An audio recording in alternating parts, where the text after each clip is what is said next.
ශ්‍රද්ධා සම්පන්න කාරුණික පින්නතුනි හැම කෙනෙක්ම උතුම් සද්ධර්ම ශ්‍රවණය සඳහා සූදානම් වන මොහොත මාසිකව පවත්වාගෙන එනු ලබන වැඩසටහන් මාලාවේ තවත් එක් දේශනයක් විදිහට හැමදිනම මේ අවස්ථාවේදී මේ උතුම් සද්ධර්ම දේශනාව සඳහා සූදානම් වෙන්නේ ධර්ම ශ්‍රවණය කිරීමට. පින්නතුනි බොහෝ දෙනෙක් සිහිපත් කළා ධර්ම කාරණා කතා කිරීමේදී බොහොම සරල තැනක ඉඳලා ප්‍රතිපදාවට අවශ්‍ය කරුණු අපි සාකච්ඡා කළොත් හොඳයි කියලා. ඒ අතරම යෝජනාවක් ඉදිරිපත් වුණා. අපි සබ්බාසව සූත්‍රය පිළිබඳව ටිකක් කතා බහ කළොත් ඒකත් හොඳයි කියලා. සබ්බාසව සූත්‍රය මීට පෙර සාකච්ඡා කරපු ටික බොහෝ කාලයකට පෙර සාකච්ඡා කරපු සූත්‍රයක්. නමුත් ඒ සූත්‍රයේම තවත් පර්යායන් ඇතුළත් කරගනිමින් තවත් කරුණු කාරණා ඇතුළත් කරගනිමින් අපිට සාකච්ඡා කරන්නට පුළුවන්කම තියෙනවා. ඉතින් සද්ධර්ම ශ්‍රවණය කිරීම බොහොම ආනිසංසදායක දෙයක්. ඒ අතර අපිට අසුතං සුනාති නොඇසූ දෙයක් අසන්නට ලැබීමත් ඒ වගේම සුතම් පරියෝදපේති අපි අහගත්ත දෙයක් වුණත් ඒ ශ්‍රුතය පිරිසුදු භාවයට පමුණවාගෙන තවදුරටත් තහවුරු කරගන්නටත් පුළුවන්කම තියෙනවා නිවැරදිව සද්ධර්ම ශ්‍රවණය කිරීම තුළින්. ඉතින් ඒ නිසා ඔබ අසා පුරුදු කාරණාවන්නටත් පුළුවන්. නමුත් ඔබේ ජීවිතයට ඒන් යමක් එකතු කරගන්නට පුළුවන්කමක් ලැබේවි. ඒ නිසා කවුරුත් බොහොම සදහැසිතින් යුක්තව මේ කියන කරුණු කාරණා පිළිබඳව ඔබේ මූලික අවධානය යොමු කරමින් ශ්‍රවණය කරන්නටයි කියලා හැමදිනාටම සිහිපත් කරනවා. ආශ්‍රව ධර්ම කියලා කියන්නේ හැම පුහුදුන් චිත්තසංතානයක් තුළම ඊටාම බලවත්ව නැගෙන බලවත්ම පවත්නා ඒ වගේම බොහෝ කෙලෙස් ධර්මයන්ට මුල් වන දෙයක්. ඒ ආශ්‍රව ධර්මතාවයන් අපි සාමාන්‍යයෙන් හඳුනා ගන්නු ලබනවා පුරුදු කියලා. ඉතින් මේ පුරුදු වශයෙන් අපි පවත්වා ගන්න ලබන නැතිනම් අපි සාමාන්‍ය ව්‍යවහාරය තුළින් පුරුදු කියලා මේ හඳුනා ගත්තාට ඒ ඊට වඩා බොහොම බරපතල ඒ වගේම ඊට වඩා බොහොම ගැඹුරු කාරණා ඔස්සේ අපිට සාකච්ඡා කරන්නට පුළුවන්කම තියෙනවා. නමුත් අපි මූලික අධීර තුළදී මේක අපි පුරුදු නැතිනම් එකතු කරගත්ත දේවල් වෙන විදිහට අපි මෙතනදී සාකච්ඡා කරමු. ඒකෙන් පැහැදිලි කරන්නේ අපි ආශ්‍රව ධර්මතා කියලා කියනකොට අපි ජීවිතයේ ඇති කරගත්ත කාම නිස්ෘත සංකල්පනාවන් ඇසුරෙන් එකතු කරගත්ත හිත පුරුදු කරගත්ත දේවල්, ඒ වගේම රූපාරූපාදී ධර්මයන් පිළිබඳව ඇති කරගත්ත දේවල් මේ විදිහට ආශ්‍රව ගැන කතා කරනකොට අපි නම් කරනවා කාමාශ්‍රවය කියලා. ඒ වගේම රූපාරූපාදී භූමිය පිළිබඳ භවආශ්‍රවය. ඒ වගේම දෘෂ්ටිවාද පිළිබඳව පවත්නා දේ දිට්ඨිය හැටියටත් ඒක දිට්ඨාශ්‍රවය කියලා කතා කරනවා. ඒ වගේම චතුරාර්ය සත්‍ය ආදී ධර්මයන් නොදන්නාකම අවිජ්ජාශ්‍රවය හැටියටත් කතා කරනවා. මේ විදිහට ප්‍රධාන ආශ්‍රව ධර්මතා පිළිබඳව අපිට සාකච්ඡා කරන්නට පුළුවන් වුණත් මේ ධර්මයන් නිසා සිදුවන දේවල් පිළිබඳව අපිට බොහොම ගැඹුරින් කතා කරන්නට පුළුවන්කම තියෙනවා. විශේෂයෙන් ආශ්‍රව ධර්ම, ඒ වගේම සාස්ත්‍රව ධර්ම, ඒ වගේම ඒ නෝ ආශ්‍රව ධර්ම නැතිනම් අනාශ්‍රව ධර්ම අපිට මේ දේවල් වෙනම කතා කරන්නට පුළුවන්කම තියෙනවා. ඉතින් ඒ නිසා අපි පළමුවෙන් හඳුනා ගන්නට අවශ්‍යයි ආශ්‍රව ධර්ම කියන දේවල් පිළිබඳව. ආශ්‍රව ධර්මයන් පිළිබඳව හඳුනා ගැනීමේදී අපට බොහෝ අවස්ථාවල ආශ්‍රව පිළිබඳව යම් යම් නිර්වචන යම් යම් විග්‍රහයන් අපිට දකින්නට පුළුවන්කම තියෙනවා. ඒ අතර දකින්නට තියෙන ප්‍රධානම විග්‍රහය තමයි අපි කතා කරන්නේ කාමාශ්‍රවය, ඒ වගේම භවආශ්‍රවය, දිඨාශ්‍රවය, අවිජ්ජාශ්‍රවය කියලා. ඒ ආශ්‍රව ධර්මතාවයන් මේ විදිහට අපි සාකච්ඡා කරනවා වගේම අපිට පුළුවන්කම තියෙනවා තවත් විවිධ පරයයන්ගෙන් මේ ආශ්‍රව ධර්ම පිළිබඳව කතා කරන්නට. ඉතින් බොහෝ සූත්‍ර දේශනා තියෙනවා මේ ආශ්‍රව ධර්මතා පිළිබඳව එක එක ආකාරයට කතා කරන. ඇතම් සූත්‍ර දේශනාවකදී ditta dhammika ආශ්‍රව සහ සම්පරායික ආශ්‍රව කියලා ආශ්‍රව ධර්ම කොටස් දෙකකට බෙදලා දක්වනවා. ditta dhammika ආශ්‍රව කියලා කියන්නේ මේ ලෝකේ ජීවත් වෙනකොට අපි ඇති කරගනු ලබන ඒ ජීවත් වීමේදී ගොඩනගෙන ආශ්‍රව ධර්ම. සම්පරායික ආශ්‍රව කියලා කියන්නේ ඔබව සසරට ඇද දමන්නට පුළුවන් ආශ්‍රව ධර්ම වලට නම් කරනවා සම්පරායික ආශ්‍රව කියලා. ඉතින් මෙන්න මේ ආශ්‍රව වලදී ditta dhammika ආශ්‍රවයන්ගෙන් අපිට පුළුවන් සංවරයට පත්වන්නට, ඒ වගේම සම්පරායික ආශ්‍රවයන්ගෙන් අපිට පුළුවන් පටිඝාතේ මත නැතිනම් විනාශයට පමුණවන්නට පුළුවන්කම තියෙනවා. එතකොට ඒ වගේම ආශ්‍රව ධර්මතා පිළිබඳව කතා කරනකොට ඇතම් සූත්‍ර දේශනාවකදී ආශ්‍රව ධර්මතා තුනක් හැටියට විග්‍රහ වෙනවා. ඒ කාමාශ්‍රව, භවආශ්‍රව, අවිජ්ජාශ්‍රව කියලා. එතනදී දිට්ඨාශ්‍රවය පිළිබඳව කතා නොවන තැනුත් තියෙනවා. ඒ වගේම හතර ආකාරයකට කතා කරන පරයය තමයි අපි මුලින්ම සඳහන් කළේ. ඒ වගේම තවත් තැනකදී බුදුරජාණන් වහන්සේ දේශනා කරනවා අත්තිබික්ඛවේ ආසවා නිරේගාමිනියා, නිරේට යෑම සඳහා, අපායට යෑම සඳහා හේතු වන ආශ්‍රව ධර්මයක් තියෙනවා. අත්‍යාසවා තිරච්ඡාන යෝනි ගාමිනියා, තිරස්ඡාන යෝනියට යන්නට, තිරසංගත ආත්ම භාවයකට යන්නට හේතු වන ආශ්‍රවයක් තියෙනවා. ඒ වගේම අත්‍යාසවා පෙත්ති විශේෂ ගාමිනියා, പ്രേත විශේෂයට යෑම සඳහා හේතු වන ඒ ආශ්‍රව ධර්මයක් තියෙනවා. ඒ වගේම අත්‍යාසවා මනුෂ්‍ය ලෝක ගාමිනියා, මනුෂ්‍ය ලෝකයට යෑම සඳහා හේතු වන ආශ්‍රවයකුත් තියෙනවා. ඒ වගේම අත්‍යාසවා දේවලෝක ගාමිනියා, දිව්‍ය ලෝකයට යෑම සඳහා අවශ්‍ය වන ආශ්‍රවයකුත් තියෙනවා. නැතිනම් ඊට යෑම පිණිස හේතු වෙන ආශ්‍රවයකුත් තියෙනවා කියලාත් බුදුරජාණන් වහන්සේ දේශනා කළා තියෙනවා. ඒ වගේම දැන් මේ සබ්බාසව සූත්‍රය තුළ අපිට දකින්න පුළුවන්කම තියෙනවා. ඒ දර්ශනයෙන් පහ කළ යුතු ආශ්‍රව, සංවරයෙන් පහ කළ යුතු ආශ්‍රවාදී ඒ ආශ්‍රව ධර්මයන් හත් ආකාරයකට අපිට දකින්නට පුළුවන්කම තියෙනවා. ඉතින් පින්නතුනි මේ විදිහට බුදුරජාණන් වහන්සේ ආශ්‍රව ධර්මතාවයන් සහ එහි සංවරත්වයට පත්වීම පිළිබඳව විවිධ පරයයන්ගෙන් අපට දේශනා කළා තියෙනවා. ඒ පරයයන්ගෙන් දේශනා කළා තියෙන බොහෝ කරුණු කාරණාවන් අපිට ඊටාම වැදගත් වෙනවා. අපි ඉන්න මට්ටම තේරුම් ගැනීමේදී සහ අප විසින් කළ යුතු දේ පිළිබඳව නිවැරදිව විනිශ්චය කර ගැනීමේදී. ඉතින් ඒ නිසා ඔය අපි කතා කරපු ආශ්‍රව පැතිකඩ පිළිබඳව නැතිනම් ආශ්‍රව කියන එක විවිධ සූත්‍ර දේශනාවන්ගෙදී විග්‍රහ වෙලා තියෙන ප්‍රභේදයන් පිළිබඳව අදාළ ස්ථානයන්හිදී අපි අදාළ කරගෙන මේ සාකච්ඡාව ඉදිරියට සිදු කරන්නට කල්පනා කළා. ඒ ඔස්සේ ඔබට බොහෝ ප්‍රදේශයක් ධර්මයේ තුල විග්‍රහ වෙන කරුණු කාරණා රාශියක් ආවරණය වන විදිහට ආශ්‍රව කියන එක පිළිබඳව අපි මුලින්ම හඳුනාගත්තා. ඒ එක තැනක නැතිනම් අපි සිදු කරගත්ත පුරුදු ටිකක් කියන එක. ලෝකයේ තුල යම් රසායනයන් එහෙම නැතිනම් එකතු කරලා යම් කිසි ද්‍රව්‍යයන් එකතු කරලා පල් කොට පවත්වා ගනු ලබන රසායනයන් ආදී දේවලුත් ආශ්‍රව ලෙස හඳුන්වනු ලබනවා. ආශ්‍රව කියලා ඒ පිළිබඳවත් නාම මාත්‍රිකව සඳහන් කරනවා. ඒ කියන්නේ බොහෝ කල එක තැනක තබාගෙන සිටීම. අපි කිව්වොත් පල් කොට තියා ගන්නවා කියලා කියන්නේ. අන්න ඒ වගේ තබා ගන්න නිසා ඒ දේවලුත් ආශ්‍රව ධර්ම කියලා කියනවා. ඉතින් මෙන්න මේ විදිහට මේ ආශ්‍රව පිළිබඳව අපිට විවිධ පරයාය වචනයන්ගේ නිර්වචන සැපයීම් අපිට බොහෝ අවස්ථාවල දකින්නට පුළුවන්කම තියෙනවා. ඒ වගේම ඒ අතර ප්‍රධානම දෙයක් තමයි චක්කුතෝ සවන්තිති ආසවා. ඇස පැත්තෙන් වැగిරෙන නිසා නැතිනම් ඇස පැත්තෙන් වැగిරී පවත්නා නිසා ආශ්‍රව කියලා කියනවා. කන, නාසය, දිව, ශරීරය, මනස කියන මේ ආයතනයන් කෙරෙන් වැగిරෙන නිසා ආශ්‍රව ධර්මතා කියලා කියනවා. යම් අරමුණු මේ ඇස, කන, නාසය, දිව, ශරීරය, මනස කියන මේ ආයතනයන් හරහා ඇවිල්ලා මේ ඔක්කොම තැම්පත්ව එහෙම නැතිනම් වැగిරී පිරීමට යන නිසා ඒ සවන කෘත්‍ය නිසා ආශ්‍රව ධර්මතාවයන් කියලා නම් කරනවා.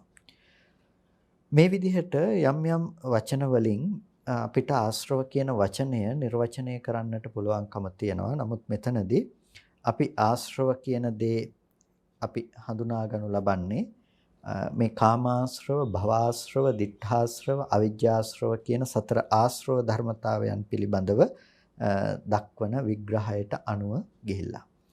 ඉතින් පින්නතුනි මේ ආශ්‍රව ධර්මතාවයන් පිළිබඳව අපි කතා කිරීමේදී අපි මේ ආශ්‍රව ධර්මතාවයන් හඳුනාගෙන තිබීම මූලික වශයෙන්ම අපිට වැදගත් වෙනවා. ඒ නිසා බුදුරජාණන් වහන්සේ දේශනා කරන සබ්බාසව සූත්‍රයේදී අපිට පැහැදිලි කරන පරයය අනුව එය අපි විමසීමට ලක් කළොත් බුදුරජාණන් වහන්සේ සවැත් නුවර ජේතවනාරාමේහි වැඩ ඉන්න කාලෙදි තමයි මේ දේශනාව සිද්ධ කරන්නේ. භික්ෂුන් වහන්සේලා ආමන්ත්‍රණය කරලා භික්ෂුන් වහන්සේලාට භාග්‍යතුන් වහන්සේ දේශනා කරනවා සබ්බාසව සංවර පරයයන් වූ භික්ඛවේ දේසිස්සාමි. මහණෙනි මම ඔබලට සියලු ආශ්‍රව ධර්මයන් සබ්බාසව සංවර පරයයන් වූ සබ්බ ආසව කියලා කියන්නේ සියලු ආශ්‍රව ධර්මයන් සංවර පරයයන් සංවරයටපත් කිරීම පිළිබඳව වූ ඔබලාට දේසිස්සාමි දේශනා කරන්නෙමි. එතකොට සියලු ආශ්‍රව ධර්මයන් සංවර කරන ආකාරය පිළිබඳව මම ඔබලට දේශනා කරනවා. තං සුනාත ඒක හොඳින් අහගන්න. ඒ වගේම සාධුකම් මනසිකරෝත. ඒක නිකම්ම අහලා දාන්නට එපා.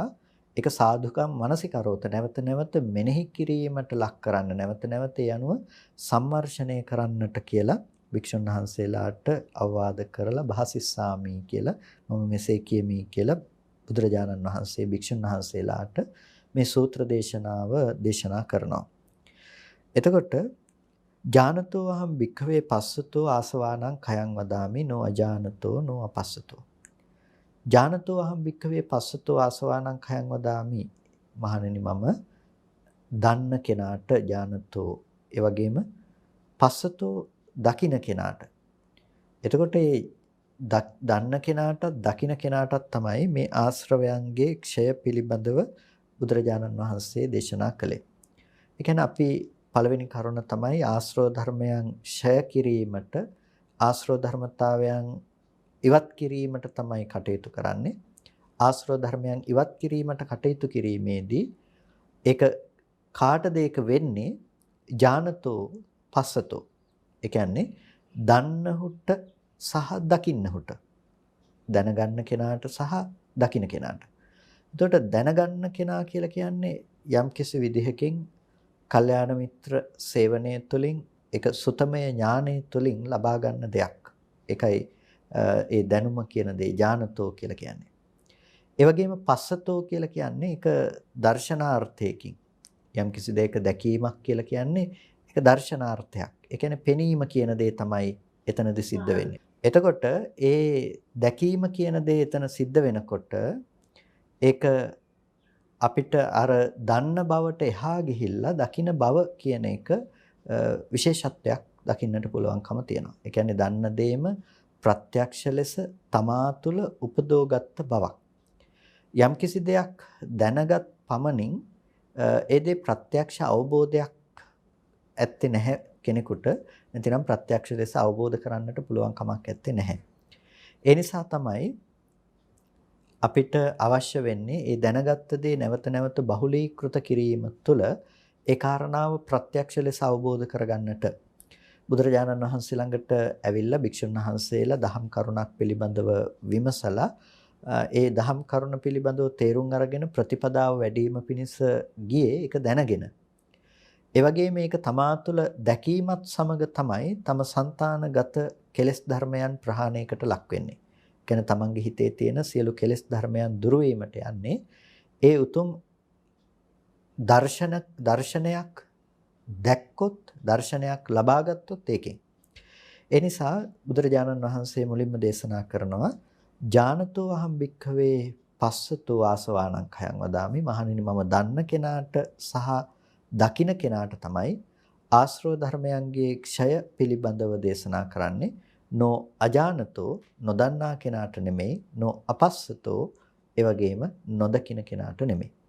ඒ නිසා දන්න කෙනා සහ දකින්න කෙනෙකුට තමයි ආශ්‍රව ධර්මතාවයන් ක්ෂය වෙන්නේ. එතකොට එතන කරුණු දෙකක් තියෙනවා. දන්න කෙනෙක් සහ දකින්න කෙනෙක් කියන කාරණා දෙක.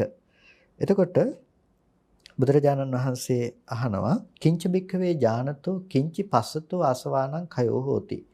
මහණෙනි කුමක් දන්න කුමක් දකින්න කෙනාටද ආශ්‍රව ධර්මතාවයන් ක්ෂය භාවයටපත් වෙන්නේ. කිංච බික්ඛවේ ඥානතෝ කිංචි පස්සතෝ ආසවානං khයෝ හෝති.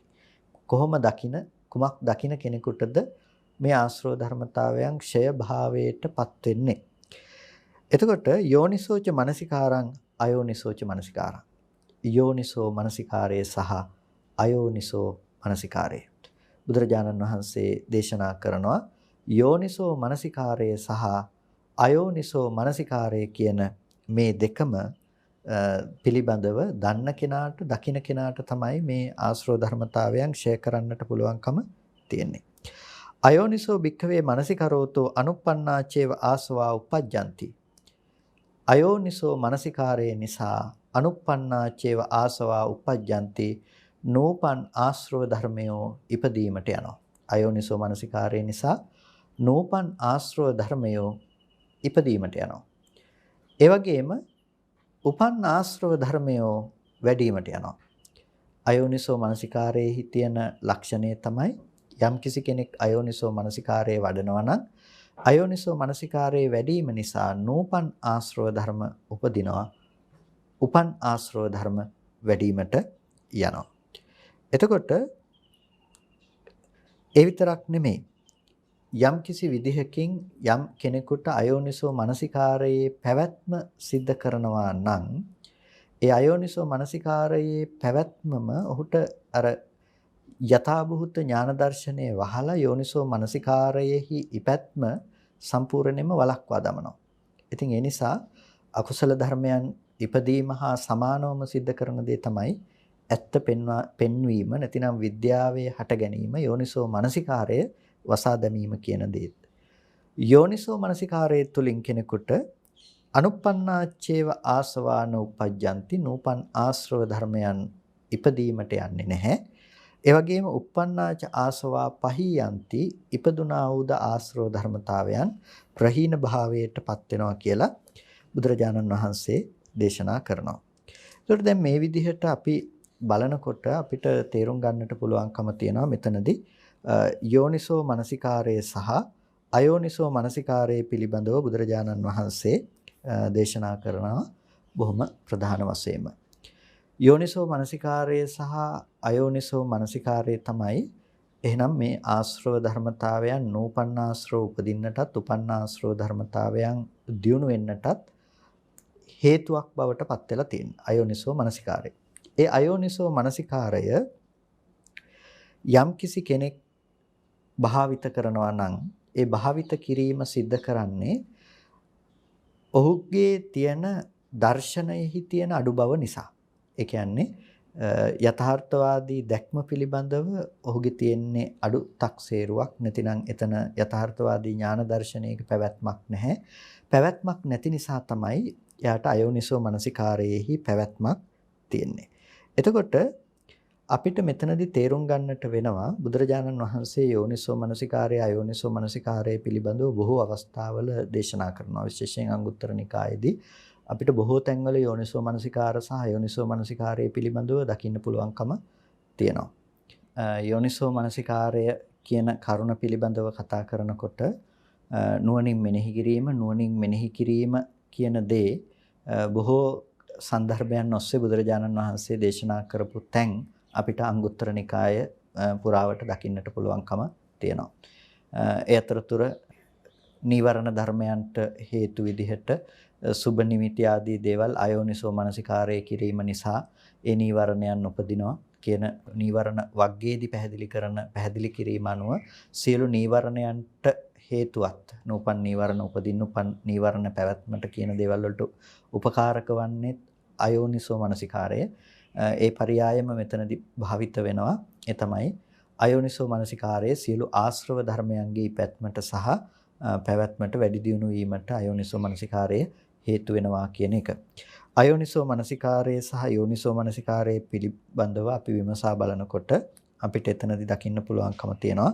තත්ත යෝනිසෝ මනසිකාරෝ නාම උපාය මනසිකාරෝ පත මනසිකාරෝ අනිච්ඡාදීසු අනිච්ඡන්ති ආදිනා ඒව නයේන සත්‍යානුලෝමිකේනවා චිත්තස්ස ආවට්ටනා අන්වාවට්ටනා අභෝගෝ සමන්නාහාරෝ මනසිකාරෝ අයං උච්චති යෝනිසෝ මනසිකාරෝ. යෝනිසෝ මනසිකාරය පිළිබඳව විග්‍රහ කිරීමේදී එතනදී උපාය මනසිකාරය කියලා කියන්නේ ඒ මිදීම පිණිස පවත්නා උපාය පිළිබඳව පවත්නා මානසිකාරය, මාර්ගයේ පිළිබඳව පවත්නා මානසිකාරය.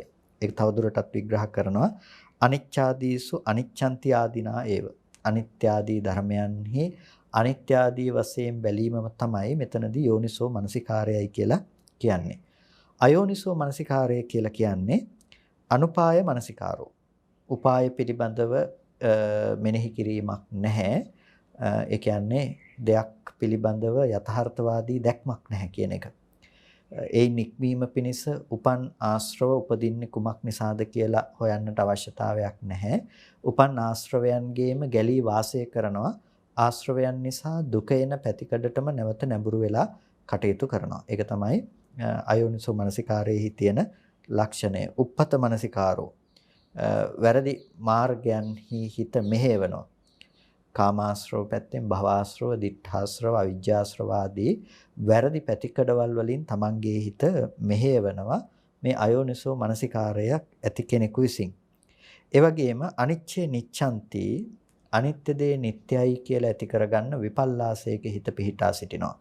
ඒ වගේම දුක්ඛේ සුඛන්ති, දුක් දේ සැපයි කියලා ගන්න විපල්ලාස ධර්මයන්හි අනත්තනි අත්තාති, අනාත්මේහි ආත්මයයි කියලා ගැනීම වශයෙන්ුත්, අසුභේ සුභන්ති, අසුභ දේ සුභයයි ගැනීම වශයෙන්ුත් මේ කියන සතර විපල්ලාස ධර්මයන්හි මේ මානසිකාරයක් තියෙනවා නම්, සත්‍යානුලෝමික නොවන සත්‍ය පටිලෝමික වන මානසිකාරයක් තියෙනවා නම් අන්න එබඳු මානසිකාරයට කියනවා අයෝනිසෝ මානසිකාරයයි කියලා. එතකොට ඒ අයෝනිසෝ මානසිකාරය සහ යෝනිසෝ මානසිකාරය කියන මේ කාරණා දෙක අපි හරියට තේරුම් ගන්නට අවශ්‍ය වෙනවා. හේතුව තමයි යම් කෙනෙකුට අයෝනිසෝ මානසිකාරය තියෙනවා නම් ඔහුට නීවරණ ආශ්‍රවාදී කෙලෙස් පක්ෂය තමයි බහුල වෙන්නේ. එහෙනම් අපි දැනගන්නට ඕනේ මේ දේවල් සමුග්ඝාතයට යන. දැන් අපි කියවනේ උප්පත මානසිකාර සහ පත මානසිකාර කියලා. උප්පත මානසිකාර කියලා කිව්ව අයෝනිසෝ මානසිකාරයෙන් ලැබෙන දේ වැරදි මාර්ගයක තමන්ගේ හිත මෙහෙවීම. එතකොට පත මානසිකාර කියලා කියනවා නිවැරදි මාර්ගයක තමන්ගේ සිත මෙහෙවා ගැනීම. එතකොට දැන් තමන්ගේ හිත අරගෙන යන්නේ උපතයක් තුලද පතයක් තුලද? එහෙම නැත්නම් වැරදි මාවතක් තුලද නිවැරදි මාවතක් තුලද කියන දේ විනිශ්චය කරගන්නට නම් ඔබ යෝනිසෝ මනසිකාරයේ සහ අයෝනිසෝ මනසිකාරයේ පිළිබඳව හඳුනාගත යුතුයි. මොකද ආශ්‍රව ධර්මතා ඔක්කොම එක වගේ ඇති වෙන දේවල් නෙමෙයිනේ. ආශ්‍රව ධර්මතාවයන් ඇති වෙන්නේ විවිධ ස්වરૂපීව. එතකොට ඒ ආශ්‍රව ධර්මතාවයන්හි සංවරත්වය අපිට පනවන්නට වෙන්නේ විවිධ ක්‍රමවේදයන් ඔස්සේ. ඒ හැම දෙයකටම එකම ක්‍රමවේදය පාවිච්චි කරන්නට පුළුවන් කමක් නැත්තේ නැහැ. ඒ නිසා දැන් අපි උදාහරණයක් හැටියට කිව්වොත් දැන් පරිවර්ජණය කළ යුතු දේ පරිවර්ජණය කළ යුතුයි. හැබැයි අදිවාසනා කළ යුතු දේ අදිවාසනා කළ යුතුයි. අදිවාසනා කළ යුතු තැනදී පරිවර්ජණය කළ යුතු තැනදී අදිවාසනයක් කරන්නට ගියොත් එතකොට ඒ අදිවාසනය කියලා කියන්නේ දුරු කිරීම, අපි ඉවසීම කියන දේ. පරිවර්ජණය කියලා කියන්නේ දුරු කිරීම කියන දේ. දුරු කිරීම තියෙන තැනක අපි ඉවසීම කියන දේ පුරුදු කළොත්, එහෙම නැතිනම් ඒව ඉවසීමෙන් අපි මේ දේවල් තියාගන්නට ගියොත් අන්න එතකොට ගැටලුවක් ඇති වෙනවා. ඒ නිසා ආශ්‍රව ධර්මයන් නැතිවන ස්ථාන විවිධ වන නිසා අපිට ආශ්‍රව ධර්මයන්හි ප්‍රහාණයත් කතා කරන්නට වෙන්නේ විවිධ ස්වરૂපීය. ඒ නිසා තමයි මේ යෝනිසෝ මනසිකාරය සහ අයෝනිසෝ මනසිකාරය කියන මේ කාරණා පිළිබඳව අපි යම් පමණකට හොඳින් තේරුම් ගත යුතු වෙන්නේ. මොකද අපි කතා කරන්නේ සබ්බාසව සංවර පරියාය. සියලු ආශ්‍රව ධර්මතාවයන් පිළිබඳව අපි ඇති කරගන්න සංවරයක් ගැනයි මේ කතා කරන්නේ. එතකොට මේ සංවරය කියන දේ අපිට सिद्ध කරන්නට නම් ආශ්‍රව ධර්මයන් වළක්වා ගන්නට නම් අපිට සිද්ධ වෙනවා ඒ ආශ්‍රව ධර්මතාවයන් පිළිබඳව ඇතිවන ආකාරයේ ආශ්‍රව ධර්මතාවයන් දුරවන ආකාරයේ තේරුම් අරගෙන ඒ අනුව මානසිකාරයේ පවත්වන්නට යෝනිසෝ මානසිකාරයේ සහ යෝනිසෝ මානසිකාරයේ මනවින් තේරුම් අරගෙන. එතකොට අපිට තේරුම් ගන්නට පුළුවන්කම තියෙනවා සංවරය ගැන කතා කරනකොට, ආශ්‍රව සංවරය ගැන අපිට කතා කරනකොට අපි සති ඥාන කන්ති විරිය ආදී සංවරයන් පිළිබඳව කතා කරනවා. සති සංවර, ඊට පස්සේ ඥාන සංවර, කන්ති විරිය සංවර කියලා මේ සංවරයන්. සති සංවරය කියලා කියන්නේ සිහියෙන් සංවර වීම. ඒ වගේම අපි කියනවා ඥාන සංවර කියලා. ඥාන සංවර කියලා කියන්නේ ප්‍රඥාවෙන් දැන සංවර වීම කියන දේ. ඒ වගේම කාන්ති සංවර කියලා කියනවා ඉවසීමෙන් සංවර වීම කියන දේ. ඒ වගේම විරිය සංවර කියනවා වීරයෙන් සංවරත්වයට පැමිණීම කියන දේ. එතකොට අපිට තේරුම් ගන්නට පුළුවන්කම තියෙනවා මේ සබ්බාසෝ සංවර පරයයක් පිළිබඳව කතා කරනවා නම් මේ කතා කරන්නේ මෙන්න මේ ආකාරයන්ගෙන් ලබන. ඒ කියන්නේ සති ඥාන කාන්ති විරිය ආදී මේ ලබන සංවරය කියලා. එතකොට එතනදී හික්මීම ඒ දේවල් වලින් ලබන ඒ ක්‍රමෝපායන්ගෙන් සිහිය තුල ඒ වගේම ඥානය තුල කාන්ති ඉවසීම තුල සහ වීරිය තුල අපි ලබන ඒ ආසෝ සමුග්ඝාතයේ සඳහා ලබන මානසිකාර්යයේ සිදුවන ස්ථාන පිළිබඳව තමයි අපි සබ්බාසෝ සූත්‍රයේ තුලදී මේ සාකච්ඡාවට භාජනය කෙරෙන්නේ. ඒ නිසා මෙතනදී වැදගත් වෙනවා අපිට මේ සංවරය සඳහා සීල ආශ්‍රව ධර්මයන් සංවර කිරීමේදී අපිට යෝනිසෝ මනසිකාරය ඒ තැනට අනුව පවත්වා ගන්නේ කොහොමද කියන දැක්ම මෙතනදී අපිට විශේෂයෙන්ම වැදගත් වෙන දෙයක් හැටියට ඔබට තේරුම් ගන්නට පුළුවන්කම ලැබේ. එතකොට අපිට මේ කාරණාව පිළිබඳව බෙදා බැලීමේදී අපිට දකින්න පුළුවන් අතිබික්කවේ ආසවා දස්සනා පහතබ්බා මේ ලෝකයේ ආශ්‍රව කොටසක් තියෙනවා. ඒ ආශ්‍රවයන් දස්සනා පහතබ්බා දර්ශනයකින් ප්‍රහාණය කළ යුතු ආශ්‍රව ධර්ම. ඒ වගේම අත්‍යාසවා සංවරා පහතබ්බා ආශ්‍රව කොටසක් තියෙනවා. ඒ ආශ්‍රව කොටස සංවරයෙන් ප්‍රහාණය කළ යුතුව පවතිනවා. ඒ වගේම අත්‍යාසවා පටිසේවනා පහතබ්බා තවත් ආශ්‍රව කොටසක් පටිසේවණයෙන් පහ කළ යුතු ආශ්‍රව කොටසක් තියෙනවා. අත්‍යාසවා අදිවාසනා පහතබ්බා අදිවාසණයෙන් පහ කළ යුතු ආශ්‍රව කොටසක් තියෙනවා. ඒ වගේම අත්‍යාසවා පරිවර්ජනා පහතබ්බා පරිවර්ජණයෙන් පහ කළ යුතු ආශ්‍රව කොටසක් තියෙනවා. අත්‍යාසවා විනෝදනා පහතබ්බා විනෝදණයෙන් පහ කළ යුතු ආශ්‍රව කොටසක් තියෙනවා. අත්‍යාසවා භාවනා පහතබ්බා භාවනාවෙන් ප්‍රහාණයට ලක් කළ යුතු ආශ්‍රව කොටසක් තියෙනවා. එතකොට මෙන්න මේ කතා කරන ආශ්‍රව සමුග්ඝාතයේ සඳහා තියෙන ස්ථාන ටිකක් තමයි අපි මේ කතා කරන්නේ. ඒ කියන්නේ දැන් ආශ්‍රව ධර්මතාවයන් ඇතිවන තැන් ටිකක් තියෙනවා. අන්න ඒ තැන්වල ඒ කටයුතු වලදී ආශ්‍රව ඇති නොවන විදිහට ජීවත් වෙන්නේ කොහොමද? එතකොට ඒකට තියෙන මූලික න්‍යාය දෙක තමයි මුලින්ම පැහැදිලි කළේ යෝනිසෝ මනසිකාරය සහ අයෝනිසෝ මනසිකාරය.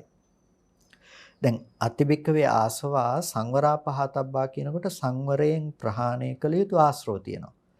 ඒතකොට සංවරයෙන් පහ කළ යුතු ආශ්‍රව ඇති තැනක කෙනෙක් යෝනිසෝ මනසිකාරයේ පැවැත්වුවොත් එයාට පුළුවන්කම තියෙන ඒ ආශ්‍රව ධර්මතාවයන් තේරුම් අරගෙන සංවර වෙලා ඒක ප්‍රහාණය කරන්න. අයෝනිසෝ මනසිකාරයේ පැවැත්වුවොත් එයාට පුළුවන් කමක් නැහැ ඒ සංවරය පිළිබඳව හිත පවත්වන්නට. ඉතින් අන්න ඒ විදිහට මේ සියලු සත්‍තනම ප්‍රධානතම කෘත්‍ය කරන්නේ මොකද්ද? අර යෝනිසෝ මනසිකාරය සහ අයෝනිසෝ මනසිකාරය. ඒ නිසා තමයි ඥානතෝ අහම් භික්ඛවේ පස්සතෝ ආසවානං khයං වදාමි නෝ අජානතෝ නෝ අපස්සතෝ. මහණෙනි මම දන්න කෙනාට දකින්න කෙනාට ආශ්‍රවයන්ගේ ක්ෂය පිළිබඳව දේශනා කරමි කියලා කුමක් දන්න කුමක් දකින්න කෙනාටද කියලා දේශනා කරලා යෝනිසෝ මනසිකාරය සහ අයෝනිසෝ මනසිකාරයයි කියලා මේ දෙක ප්‍රධාන කරලා දේශනා කළේ. කොටිම කියනවා නම් මේ සූත්‍රයට සබ්බාසෝ සූත්‍රයේ සියලු ආශ්‍රව සංවර කිරීම සඳහා තියෙන මේ පරයාය සඳහා පනපවන්නේ මේ යෝනිසෝ මනසිකාරය සහ අයෝනිසෝ මනසිකාරය කියන මේ ප්‍රධාන කාරණා දෙක.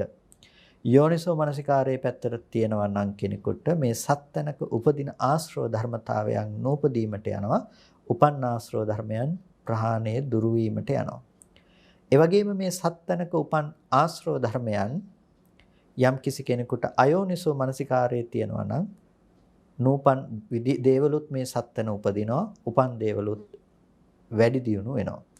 අන්න ඒ නිසා අපි යෝනිසෝ මනසිකාරය සහ අයෝනිසෝ මනසිකාරය කියන මේ කාරණා දෙක මූලික කරගෙන අපි විමසා බලමු මේ ආශ්‍රව ධර්මතාවයන් උපදින්නට තියෙන මේ ස්ථාන පිළිබඳව. කතමේච භික්ඛවේ ආසවා දස්සනා පහතබ්බා. මහන්නේ මොනවද ආශ්‍රව ධර්මයන් දර්ශනයකින් පහ කළ යුතු ආශ්‍රව කියලා කියන්නේ. එතකොට ඉද භික්ඛවේ අසුතවා පුතුජනෝ.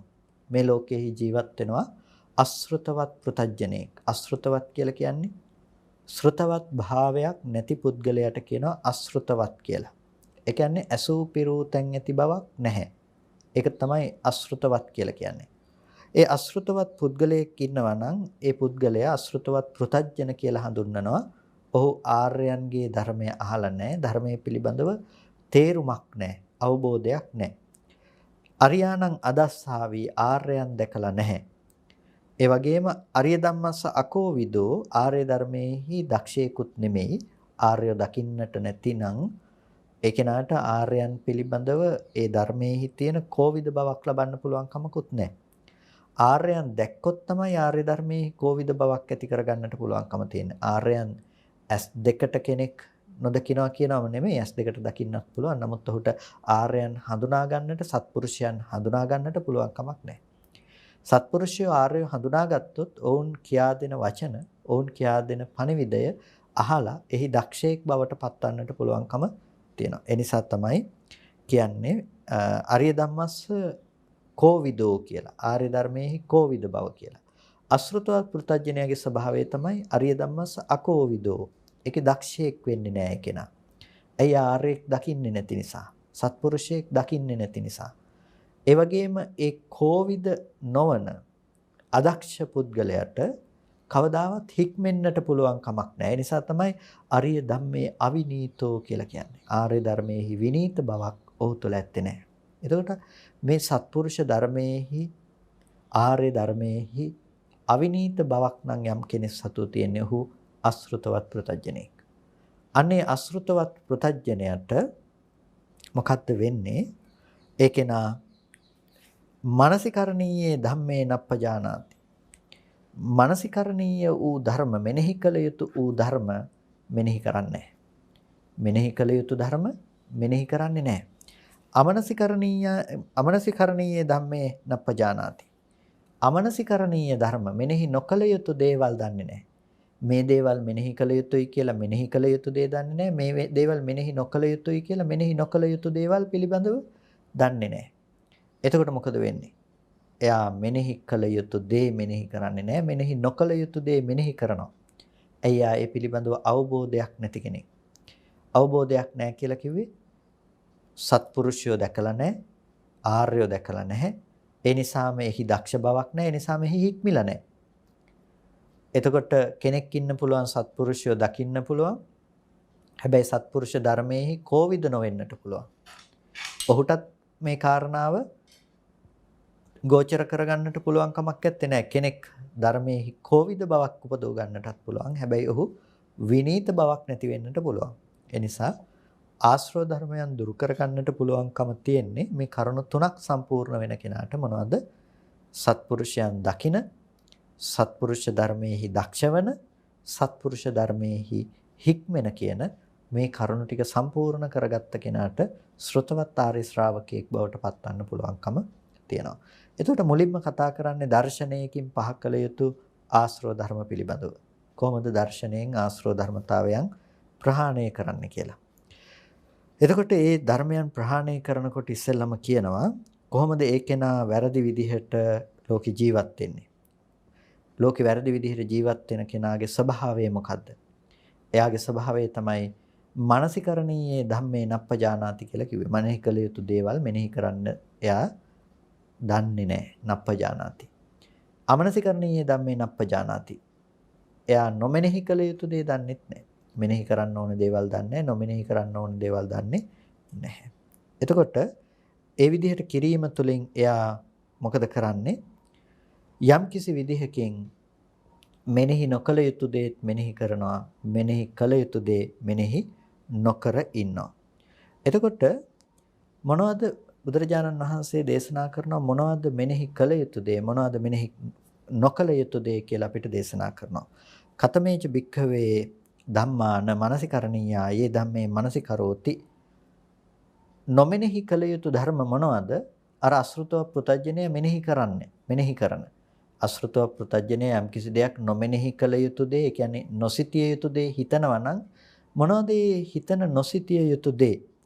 එතකොට කියනවා කාමාසෝ කාමාශ්‍රවේ යම් කිසි ධර්මයක් මානසිකාරය කරනකොට අනුප්පන්නෝවා කාමාසෝ උපජ්ජති නූපන්නා වූ කාමාශ්‍රවේ උපදිනවා නම් උප්පන්නෝවා කාමාසෝ භවද්දති නූපන්නා වූ කාමාශ්‍රවය ප්‍රවර්ධනයට ලක් වෙනවා නම් ඒ කියන්නේ දියුණු වෙනවා නම් අන්න ඒක තමයි මේ නොමෙනෙහි කළ යුතු දේ මෙනෙහි කරනවා කියලා කියන්නේ.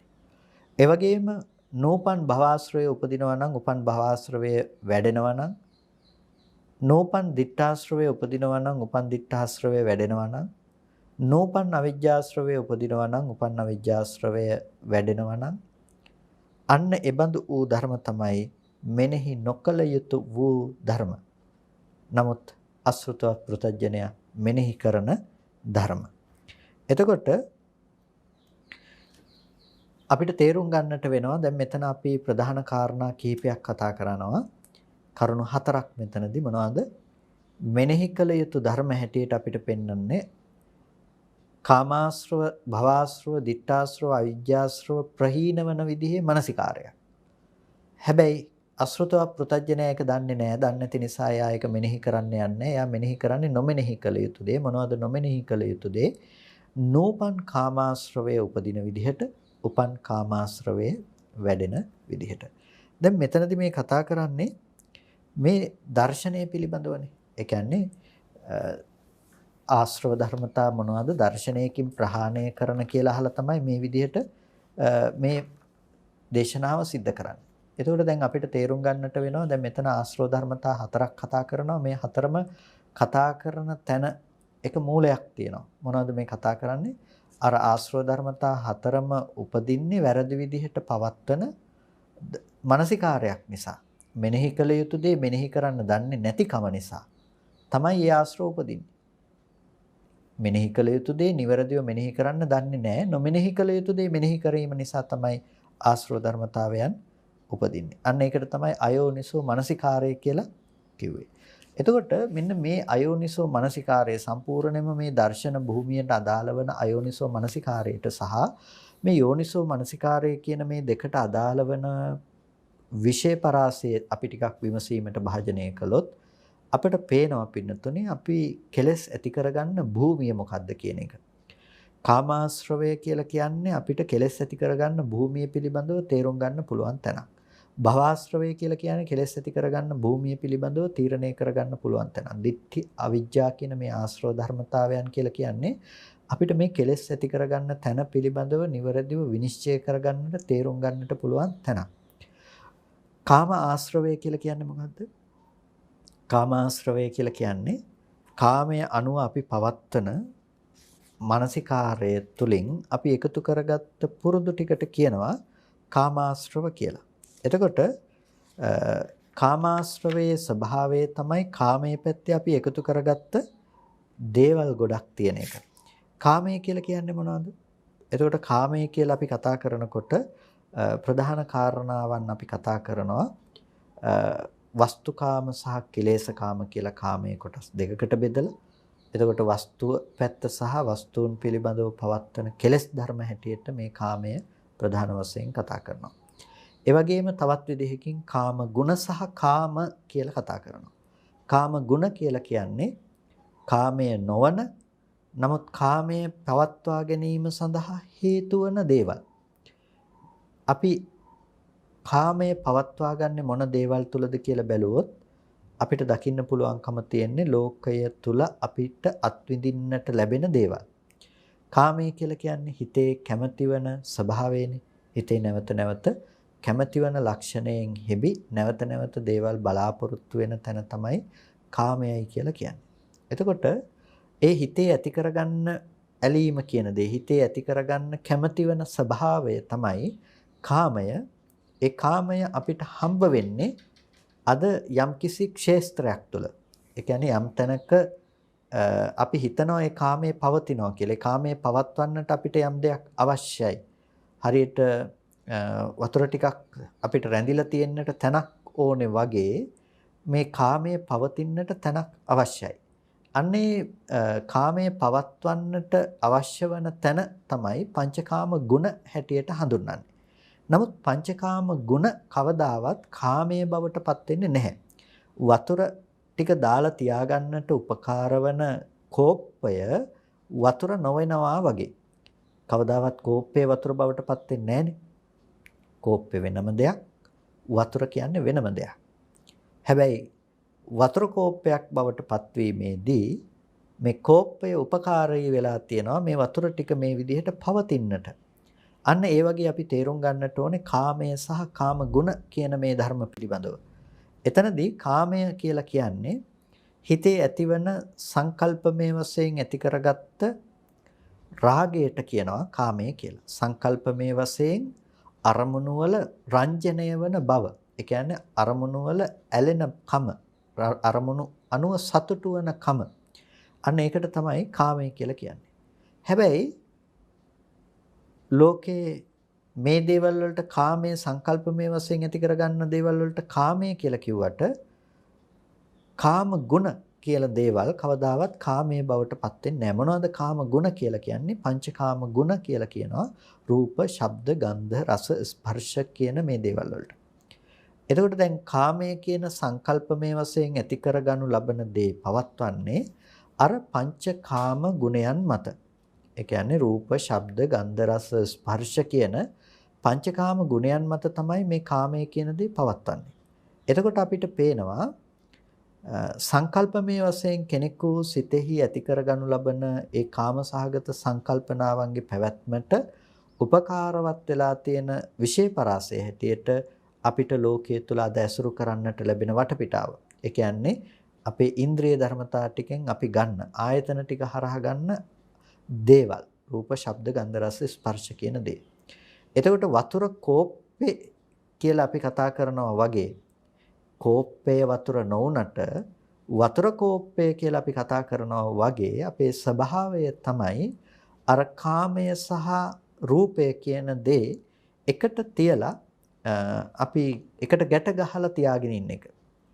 ඒ නිසා රූපකාමයේ අපිට තියෙනවා. රූප දැකීම සඳහා වන කැමැත්ත තියෙනවා. සද්දකාමයේ තියෙනවා. ඒකට කියනවා සද්ද ඇසීම සඳහා තියෙන කැමැත්ත කියලා.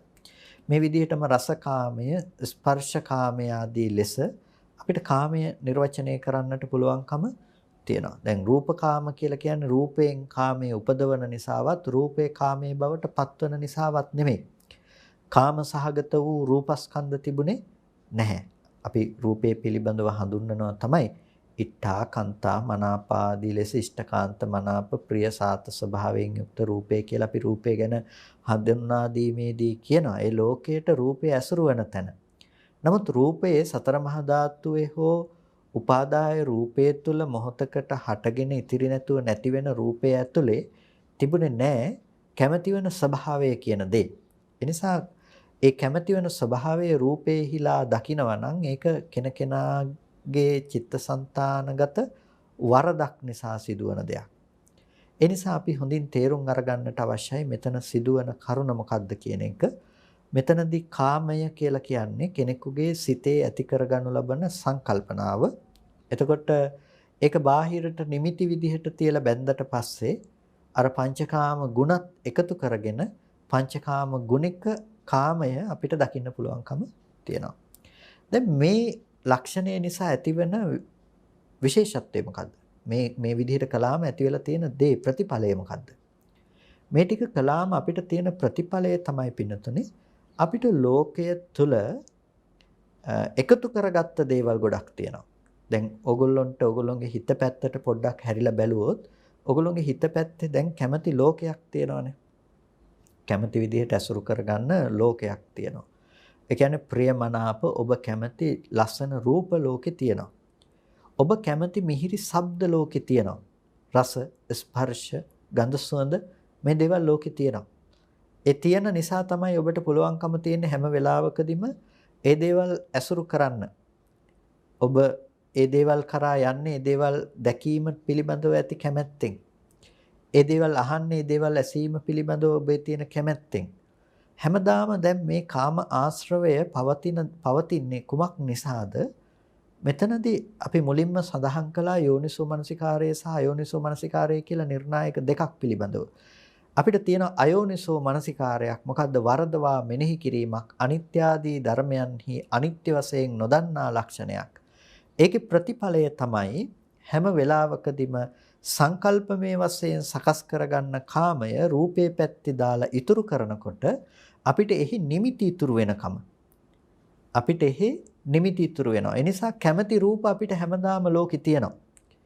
එකපාරක් ඇස් හමුවට ආවට ඒ දේ අපිට අපි දන්නේ නැහැ ඒ එක්වර අපිට ඇස් හමුවට ආපු රූපේ නැවත කවදාවත් ඒ වර්ණ සටහන එන්නේ නැහැ කියන එක ගැන අපිට නුවණක් නැහැ. නුවණ නැතිකම නිසා මොකද වෙන්නේ? අපි උපදින සැප වේදනාව බාහිර අර රූපේට තියලා ගැට ගැහුවාම අපි හිතනවා හැමදාම ඇවිල්ලා ඒ රූපේ බලලා සතුටු වෙන්න පුළුවන් කියලා. දැන් ඒ විදිහට සතුටු වෙන්න පුළුවන් රූප එකක් දෙකක් නෙමෙයි තියෙන්නේ. ලෝකේ ගොඩාක් තියෙනවා. දැන් ඒ විදිහට අපි ලෝකේ සතුටු වෙන්න පුළුවන් රූප හොයාගෙන යනකොට මොකද වෙලා තියෙන්නේ? අන්න එතකොට ඒ දේවල් ඇසුරු කරගත්ත ආශ්‍රවයක් බවට අපිටපත් වෙලා තියෙන. ඒකට කියනවා කාම ආශ්‍රව කියලා. දැන් අපිට පුරුද්දක් විදිහටම තියෙනවා අපේ හිතේ කාම ආශ්‍රවයක්. කාමය කියන දේ ආශ්‍රවයක් විදිහට තියෙනවා.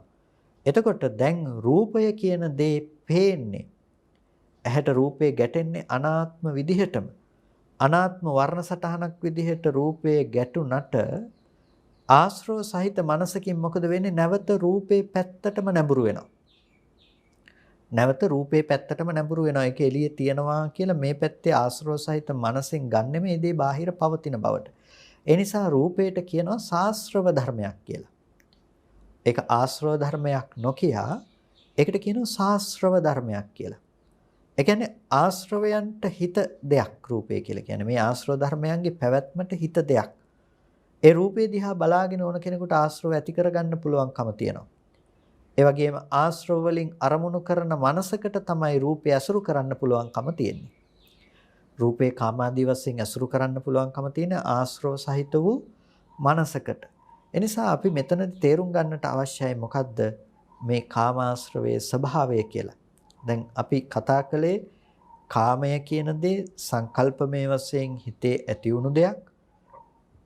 ඒ සංකල්පමය වශයෙන් හිතේ ඇති කරගත්ත කාමය බාහිර රූප ශබ්ද ගන්ධ රස ස්පර්ශ ආදී දේවල් වලට තබල බඳිනකොට ඒ දේවල් වල ඒ කාමයේහි පැවැත්ම අපිට පේන්න පටන් ගන්නකොට අර පංචකාම ගුණය සහ පංචකාමය කියන ඒ කියන්නේ කාමය සහ කාම ගුණය දෙකම එකක් වෙනකොට අන්න අපිට ඒ පැත්තේ නිමිති ගොඩක් ඉතුරු වෙනවා.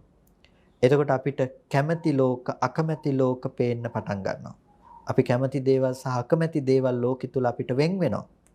අන්න ඒකට කියනවා කාම ලෝකය කියලා. එහෙම නැතිනම් අපි නිර්මාණය කරගත්ත කාම ධාතු, කාම ලෝකය කියන දේ. එතකොට දැන් මෙන්න මෙතනදී අපිට විඳින්න පුළුවන් වින්දන සහිත ලෝකයක් බාහිර හම්බෙනකොට ඒක තමයි කාම ආශ්‍රවය. ඒ කාම ආශ්‍රවය යම් තැනක අපිට ඇසුරු වෙනවා නම් අපිට ඇලෙන්න දේවල් ලෝකේ ඕන තරම් තියෙනවා. ඔබට දැන් අරමුණක් සිහිපත් කළා කාමාශ්‍රය උපදව ගන්න පුළුවන්කම තියෙනවා. ඇහැට පෙනෙන අනාත්ම රූපයක් ඇසුරු කරගෙන ඔබට මේ පැත්තේ හිතලා සතුටු වෙමින් ඒ රූපේ පැත්තට නැවත නිමිති දාලා බලමින් කාමාශ්‍රවයක් පවත්ව ගන්න පුළුවන්කම තියෙනවා. මොහොතින් මොහොත ආශ්‍රව ධර්මතා අපි රැස් කරගන්නවා. ඔන්න ඔය රැස් කර ගැනීම තමයි මෙතන තියෙන ප්‍රධානම ගැටලුව බවට පත් වෙලා තියෙන්නේ. අපි එකතු කරගන්නකම. එකතු කරන්නේ මොනවද? අපි ලෝකෙ තුල පවතින දේවල් ඔක්කොම එකතු කරගන්නේ. ලෝකෙ තියෙන පවතින දේවල් අපි කවදාවත් එකතු නොකළ යුතුයි. හැබැයි අපි එකතු කරන්නෙම ලෝකෙ තුල පවතින බව. එකතු කරන්නේ නැති වුණොත් ලෝකයක් හම්බ වෙන්නේ නැති වෙනවා. එකතු කිරීම නිසා ලෝකයක් හම්බ වෙනවා. එතකොට අපිට කාමයේ පැත්තෙන් එකතු කරන නිසා අපිට කාම ලෝකයක් ඇසුරු කරන්න පුළුවන්කම ලැබිලා තියෙනවා. ඒ නිසායි ඇලෙන්න ගොඩක් දේවල් තියෙන්නේ, ගැටෙන්න ගොඩක් දේවල් තියෙන්නේ. දැන් අපි දුරු කළ යුත්තේ ඔය බාහිර ලෝකයේ නෙමෙයි. අපි දුරු කළ යුත්තේ එළියේ තියෙන රූපය, ශබ්ද, ගන්ධ, රස, ස්පර්ශ නෙමෙයි. මොකද්ද දුරු කළ යුතු වෙන්නේ? සංකල්පමය වශයෙන් ඇති කරගත්ත දේ අපි දුරු කරගන්නට ඕනේ. ඒ කියන්නේ කාමයේ දුරු කරගත යුතුයි. චන්දරාගයේ දුරු කරගත යුතුයි. හැබැයි චන්දරාගය දුරු කරන්න පුළුවන් කමක් නැහැ බාහිර රූපයේ පවතිනකන්. මෙහි තියෙන නිමිති ටික බාහිර රූප, ශබ්ද, ගන්ධ, රස, ස්පර්ශ කියන දේවල් ටික ඇතුලේ තියෙනකන් ඔක අයින් කරන්න පුළුවන් කමක් නැත්තේ නැහැ. එනිසා ඔයගොල්ලන්ට සිද්ධ වෙනවා ඔය නිමිති ටික හිටින තැන් ටික නැති කරලා දාන්න. ඔය නිමිති ටික තියෙන තැන නැති කරලා දාන්න. මේක නැති කරන්න පුළුවන් කමක් නැත්තේ නැහැ. සම්පූර්ණම කෙනෙකුට බාහිරින් විතරක් බලලා කියලා කිව්වේ ලෝකයේ තුල නිකම්ම මම කාමේ නැති කරනවා කියලා කාමේ නැති කරන තැනකින් විතරක් හිතලා කෙනෙකුට මේක නැති කරන්න පුළුවන් කමක් නැත්තේ නෑ. කාමේ නැති කළා කියන මට්ටමකට ගිහිල්ලා සම්පූර්ණම කාමයට තියෙන හේතු අයින් කරා වෙන්නෙත් නැහැ. මොකද කෙනෙකුට පුළුවන්කම තියනවනේ විවිච්ඡේව කාමේහි කියලා කියන්නේ. ප්‍රථම ධානය ගැන කතා කරනකොට කාමයන්ගෙන් වෙන්වන්නේ ප්‍රථම ධානය උපදව ගන්න. එතකොට කාමයන්ගෙන් වෙන් වුණා කියන තැනෙන් කියන්න පුළුවන් කමක් නැත්තේ නැහැ. කෙනෙක් කාමාශ්‍රවයේ දුරු කළා කියලා හෝ කාමාශ්‍රවයේ දුරු කරන ප්‍රතිපදාවකට පිළිපන්නයි කියලා. හේතුව තමයි කාමය යම්කිසි කෙනෙක් දුරු කළත් කාමය ඇති කරන්නට හේතු වුණ හේතු ටික තියෙනවා නම් ඒ පංචකාම ගුණික දේවල් ඇසුරු කරන්න පුළුවන්කම තියෙනවා නම් එතන අයෝනිසෝ මනසිකාරයෙන් ඇසුරු වෙන්න පුළුවන්කම තියෙනවා නම් බාහිර තබන නිමිති තියෙනවා නම් ඒ කෙනාට සසර හිස් වෙන්නේ නැහැ. එයාට තවදුරටත් ප්‍රතිසන්දි වශයෙන් යන්න පුළුවන්කම තියෙනවා. ඒ නිසා ඔබ උත්සාහවත් විය යුත්තේ පින්නතුනේ මේ අද තියෙන නිමිති සහගත ලෝකයේ හිස් වෙන තැනටපත් කරන්නට. ඒකෙන් කියන්නේ ලෝකයේ තියෙන දේවල් අයින් කරන්න කියලා නෙමෙයි.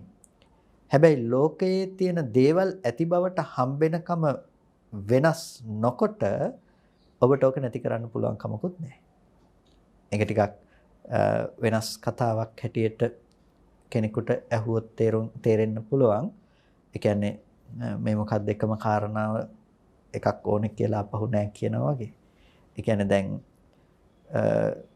කාමයේ විතරක් කෙනෙකුට අයින් කරන්නට පුළුවන් කමක් නැත්තේ නෑ. බාහිර ලෝකයේ තුල නිමිති පවතින්නට හේතු වෙන තැන් ටික ඒ විදිහටම තියෙනකොට කාමයේ විතරක් අයින් කරනවා කියලා කෙනෙක් කියනවා නම් ඒක ලෝකෙ තුල කවදාවත් विद्यमान වෙන දෙයක් නෙමෙයි.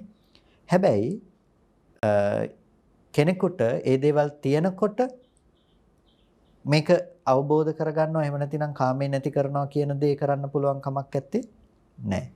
ඒ වගේම ඒ දේවල් නැති කරන්නට කියලා බාහිර ලෝකේ තියෙන දේවල් අයින් කරන්නට කියනවත් නෙමෙයි. මේ තියෙන රූපය අයින් කරන්න කියලා එළියේ තියෙන දේවල් අයින් කරන්න යන්න කියනවත් නෙමෙයි. එතන තමයි අපි දර්ශනයෙන් ප්‍රහාණය කළ යුතු තැනක් හැටියට අපි හඳුනාගත යුත්තේ. ඇයි දර්ශනයෙන් පහ කළ යුතු දෙයක් හැටියට අපි එතන හඳුනාගත යුත්තේ?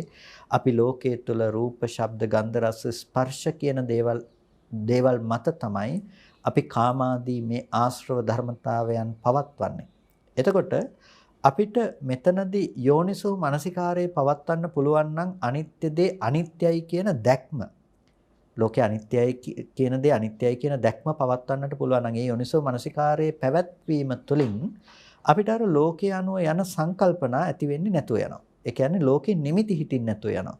රූපයක් දැක්කට පස්සේ දැකපු රූපයේහි අපි හිතෙන් අභිනන්දනය කරනකම එළියේ තියලා තියෙන නිසා තමයි ඔබට ඒ දැකපු ඔබ සතුටු වුණ රූපේ තාමත් ඇති කියලා හිතාගෙන යන්න පුළුවන්කම තියෙන්නේ.